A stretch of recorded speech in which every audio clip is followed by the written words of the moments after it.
Bismillahirrahmanirrahim. Assalamualaikum warahmatullahi wabarakatuh. Gimana kabarnya anak-anak semuanya? Sehat? Alhamdulillah. Kita bersyukur pada Allah karena telah diberikan kesehatan sehingga kita bisa dalam belajar jarak jauh.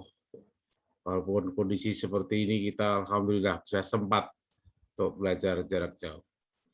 Hari ini kita bab 2 yaitu bab yang baru mengenai permasalahan sosial akibat dari globalisasi. Nah, sekarang harus tahu permasalahan dari itu kita mengetahui globalisasi itu apa. Tentang globalisasi itu menurut pendapat banyak sekali, diantaranya menurut Albert Brook.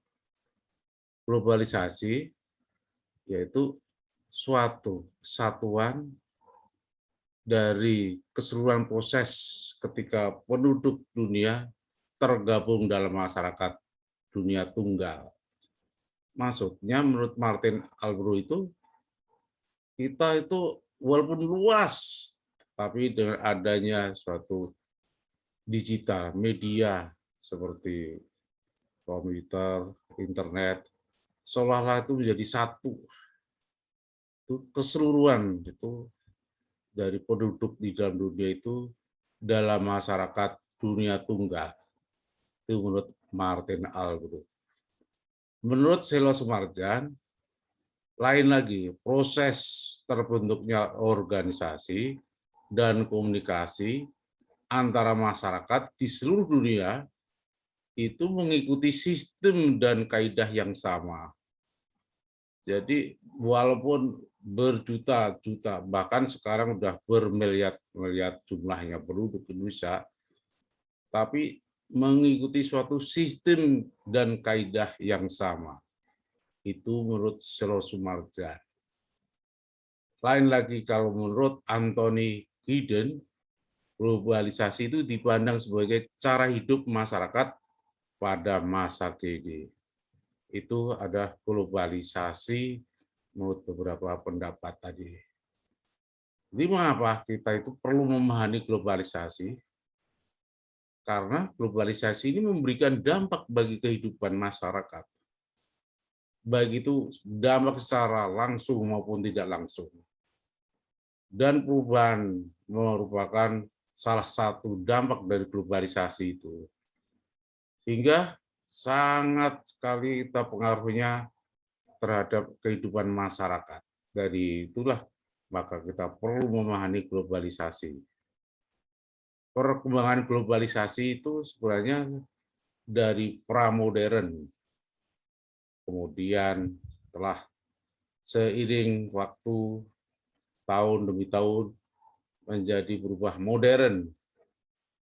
Itu modern tadi sebelum modern, kemudian modern awal. Kemudian modern, berikutnya modern yang sekarang masa kini. Itu perkembangan globalisasi. Nah, dengan adanya perkembangan globalisasi ini, maka pramodern dulu melalui perdagangan jalur sutra. Itu dulu ada istilahnya perdagangan jalur sutra. Kemudian modern di awal, melalui perjalanan samudra. Itu dengan adanya perjalanan melalui penjajahan mereka melalui samudra. Misalkan Portugis, Belanda, mereka menjajah di Indonesia melalui samudra. Dan yang sekarang ini melalui jalur perkembangan teknologi dan komunikasi serta budaya. Saat sekarang ini kita melalui jalur perkembangan teknologi, komunikasi, dan budaya. Anak-anak semuanya, kita sekarang sudah mengetahui di mana globalisasi. Ada yang mengatakan globalisasi itu dampak ada positifnya, dampak negatifnya. Kalau dampak positifnya jelas dengan adanya perkembangan teknologi, kita sampai sekarang ini bisa mengikuti yaitu perkembangan teknologi. Kalau negatif, ya kita tahu sehingga orang sampai apatis globalisasi disamakan apakah globalisasi. Karena semuanya tanggapan masyarakat terhadap yang tadi saya bilang tadi pro, yang positif, itu apa? Mendorong kesejahteraan. Banyak sekali dengan adanya globalisasi ini ditemukan dengan teknologi, dengan adanya komunikasi, transportasi, dan sebagainya. Kita semuanya pasti bisa menikmati. Sehingga apa? Yang kedua itu bisa otomatis meningkatkan kemakmuran. Meningkatkan kemakmuran itu apa? Contohnya, kita banyak didirikan suatu industri sehingga meningkatkan suatu tenaga yang kerja, baik itu tenaga dari profesional, sedang maupun rendah. Kemudian kita juga menolak proteksi barang impor. Dengan adanya globalisasi kita bisa memproteksi barang-barang impor. Itu yang positif. Sedangkan yang negatif, yang tidak senang dengan globalisasi, yang tadi saya bilang di awal, gombal. Akhirnya yaitu menimbulkan masalah sosial, kriminalitas, banyak suatu kriminalitas. Kemudian mendorong eksploitasi sumber daya alam dan manusia, yaitu dengan penjajahan mereka melalui eksploitasi sumber daya alam dan manusia. Kemudian mendorong pola pikir manusia itu yang materialistis, hedonisme, yaitu menjauhi dari ketuhanan yang maha. Itu negatifnya. Baiklah, itu tadi pro dan yang kontra. Sekarang dampaknya apa terhadap masyarakat? Dalam bidang ekonomi bisa positif, bisa negatif. Juga dalam bidang budaya bisa positif ya negatif. Bidang politik tentunya politik kita ini harus kita punya jati diri politiknya itu bebas aktif berdasarkan jati diri kita Pancasila. Itu dalam bidang ekonomi tadi jelas negara kita memenuhi kebutuhan rakyatnya, terjadi transfer teknologi dari negara maju, memperluas pangsa pasar, menambah sumber devisa. Tapi negatifnya itu industri kecil tidak dapat bersaing dengan industri besar. Juga terjadi pembagian kerja dan skala dunia. Udah mendorong masyarakat berperilaku konsumtif.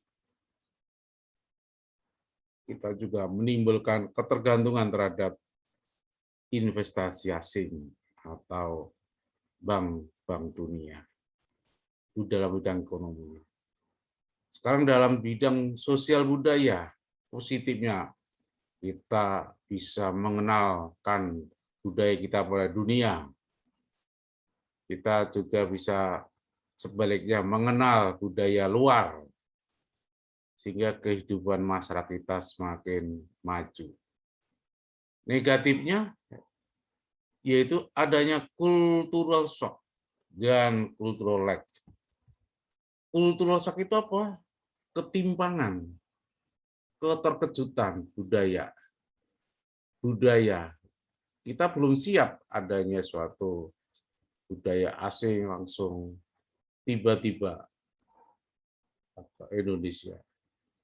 tidak cocok sehingga kita tidak. Kalau cultural lag itu apa? Kita perbedaan, simpangan antara budaya kita dan kemudian dari etnosentrisme.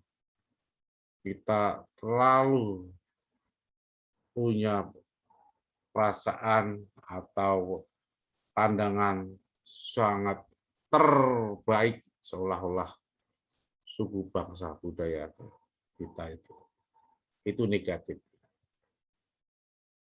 Kemudian apa positif dalam bidang politik?